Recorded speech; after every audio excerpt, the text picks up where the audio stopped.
నమస్తే, welcome to think Andhra. నేను మీ ప్రియాంకారావు.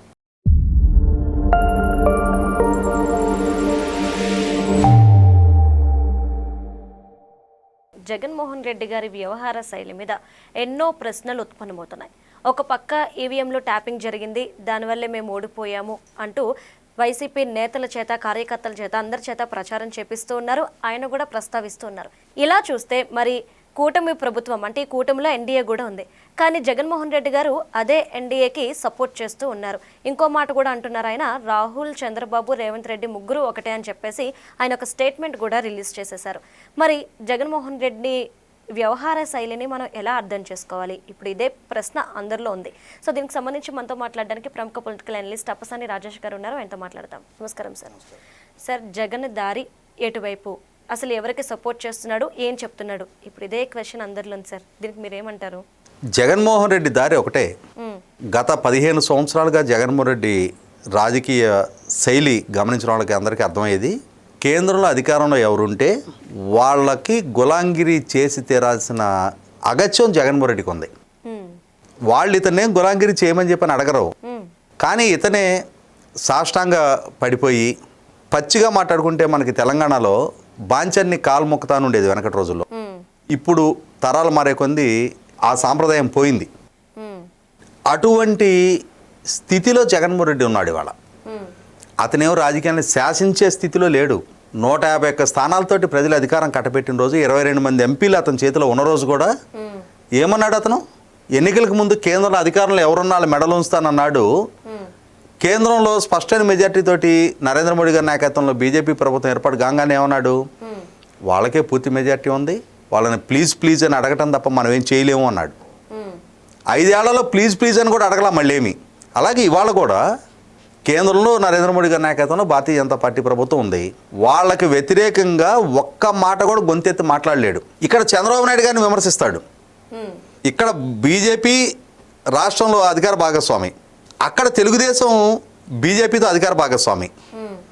అక్కడ తెలుగుదేశాన్ని విమర్శిస్తాడు, ఇక్కడ తెలుగుదేశాన్ని జనసేన విమర్శిస్తాడు. కానీ ఇక్కడ కానీ అక్కడ కానీ బీజేపీని పల్లెత్తు మాట అనలేడు. అదే రేపటి రోజున అంటే beauty of democracy, A equations ఎటైనా మారచ్చు.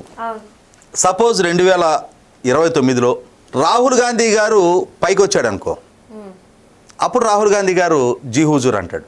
ఎందుకంటే ఇతనికి ఏం కొత్త కాదు అది. ఇతను 2009లో వాళ్ళ నాయన కొడుకుగా ఎంపీగా అవకాశం దక్కించుకొని కాంగ్రెస్ పార్టీలో ఎంపీగా గెలిచాడు. దురదృష్టవశాత్తు వాళ్ళ నాయనగారు చనిపోయిన తర్వాత ఆ పదవి తనకి ఇమ్మని అడిగాడు. కాంగ్రెస్ అధినాయకత్వం ఇతను పరిగణలోకి తీసుకోలే. వాళ్ళ నాయన ముఖ్యమంత్రిగానే ఉంటే ఇతను దాహానికి అడ్డు లేకుండా దోసేశాడు.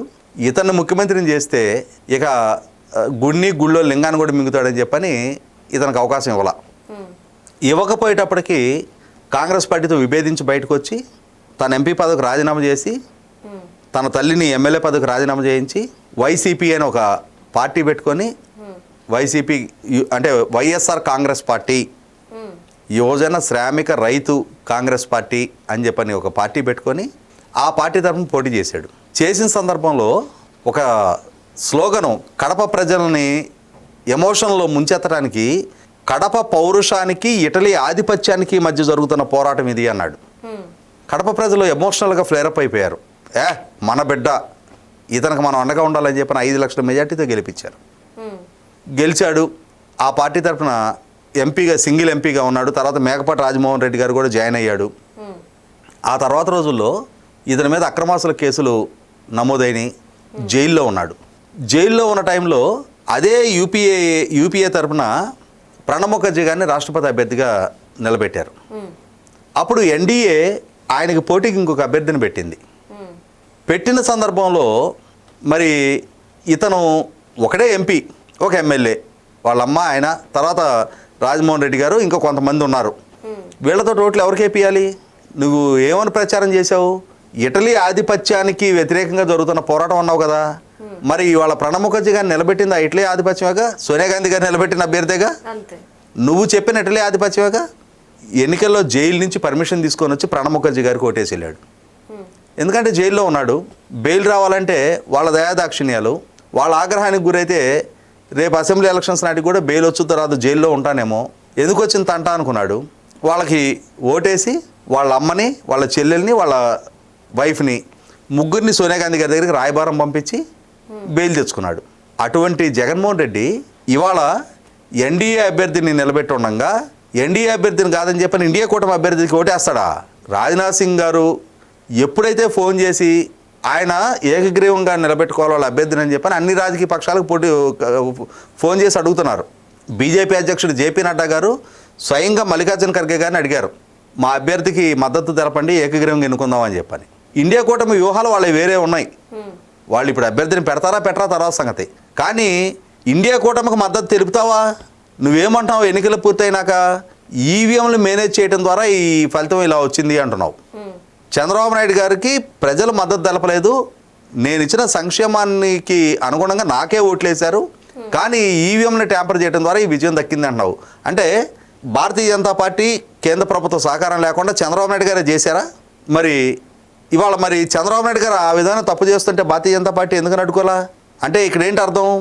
జరిగింది నీ ఆరోపణలకు అనుగుణమైన వ్యవహారం కాదు, నువ్వు ఆరోపణలు చేస్తున్నావు. మళ్ళీ భారతీయ జనతా పార్టీ దగ్గరికి వెళ్ళేటప్పటికి నువ్వు Rajya Sabha vice chairman ఎన్నికప్పుడు Bharatiya Janata party అభ్యర్థికి మద్దతు తెలిపావు. ఇవాళ రాజ్యసభ చైర్మన్ ఎన్నిక జరుగుతుంది, 100% జగన్మోహన్ రెడ్డి వాళ్ళకే మద్దతు తెలుపుతాడు. కారణం ఏంటి అంటే కేంద్రంలో వాళ్ళు అధికారంలో ఉన్నారు కాబట్టి. 2014లో తెలుగుదేశం భారతీయ జనతా పార్టీ అలయన్స్ పార్ట్నర్లు రాష్ట్రంలో, కేంద్రంలో. నువ్వు వాళ్ళకి ప్రత్యర్థిగా పోటీ చేసినవి. తెలుగుదేశం ఎంపీలు చంద్రబాబు నాయుడు గారు ఢిల్లీ వెళ్ళడానికంటే ముందు ఈయన ఎంపీలు ఢిల్లీ వెళ్ళారు. నరేంద్ర మోడీ గారిని కలిసి అభినందనలు తెలిపారు. తెలిపి అంశాల వారీగా కేంద్ర ప్రభుత్వానికి మద్దతు తెలుపుతానని ప్రకటించొచ్చావు. నువ్వు ఎన్డీఏలో భాగస్వామి కాదు, ఎన్డీఏకి వ్యతిరేకంగా పోటీ చేసావు ఆంధ్రప్రదేశ్ రాష్ట్రంలో. కానీ అంశాల వారీగా మద్దతు తెలుపుతానని ఎందుకు ప్రకటించావు? ఎందుకంటే వాళ్ళు అధికారంలో ఉన్నారు కేంద్రంలో. వాళ్ళ దయాదాక్షిణ్యాల మీద నీ బతుకు ఆధారపడి ఉంది. ఆ పబ్బం గడుపుకున్నావు, కాలం గడుపుకున్నావు, దశాబ్ద కాలం గడిచిపోయింది. 2019-24 మధ్య కూడా అంతే. వాళ్ళకి అన్ని బిల్లుల్లో మద్దతు తెలిపావు. వాళ్ళ రాష్ట్రపతి అభ్యర్థి రామ్నాథ్ కోవింద్ గారు 2019కి ముందు రాష్ట్ర పర్యటనకు వస్తున్నాడు భారతీయ జనతా పార్టీ తెలుగుదేశం ఎమ్మెల్యేలను కలవటానికి అని చెప్పని. ఆయన అమరావతి రావడానికంటే ముందే బేగంపేట ఎయిర్పోర్ట్లోనే ఇక్కడ వెళ్ళిపోయి ఇక్కడ ఆయన్ని కలిసేసి విజయసాయిరెడ్డి ఈయన మీడియా ముందే వంగి కాళ్ళకి నమస్కారం చేసి. కాబట్టి ఇప్పుడు రాధాకృష్ణన్ గారిని ఎన్డీఏ కూడా అభ్యర్థిగా ప్రకటించింది. రాజ్నాథ్ సింగ్ గారు ఫోన్ చేసి అడిగారు. ఖచ్చితంగా ఇప్పుడు రాధాకృష్ణన్ గారు ఎదురుపడితే వంగి కాళ్ళకి నమస్కారం చేసేస్తాడు. రాజ్నాథ్ సింగ్ గారు ఎదురుపడితే వంగి కాళ్ళకి నమస్కారం చేస్తాడు. నరేంద్ర మోడీ గారికి తిరుపతి ఎయిర్పోర్ట్లో నమస్కారం చేయలే? అదేం జగన్మోహన్ రెడ్డి కొత్త కాదు. అంతకంటే భిన్నంగా ఆయన వ్యవహార శైలి ఆశించితే అది మనం భంగపట్టమే. ఇప్పుడు కేంద్రంలో అధికారంలో ఉన్న ఎన్డీఏ కూటమి కాదు అని చెప్పని ఇక్కడ రాజకీయంగా వాళ్ళతో విభేదిస్తాడు, వాళ్ళకు వ్యతిరేకంగా పోటీ చేస్తాడు. చంద్రబాబు నాయుడు గారిని, పవన్ కళ్యాణ్ గారిని అడ్డమైన తిట్టిస్తాడు వాళ్ళ శ్రేణులతో. కానీ అదే అలయన్స్లో ఉన్న బీజేపీ దగ్గరికి వెళ్ళే మాత్రం మామూలుగా బయట పులిలాగా బిల్డప్ ఇచ్చుకొని లోపలికి వెళ్ళేటప్పటికి మేవ అని చెప్పని వాళ్ళ ముందు మోకాళ్ళ మీద సాగిలపడాల్సిన దుస్థితిలో జగన్మోహన్ రెడ్డి ఉన్నాడు. ఇప్పుడు కూడా ఈ ఎన్నికల్లో కూడా వాళ్ళు ఆదేశిస్తారు, ఇతను పాటిస్తాడు. Okay, right. Thank you so much sir.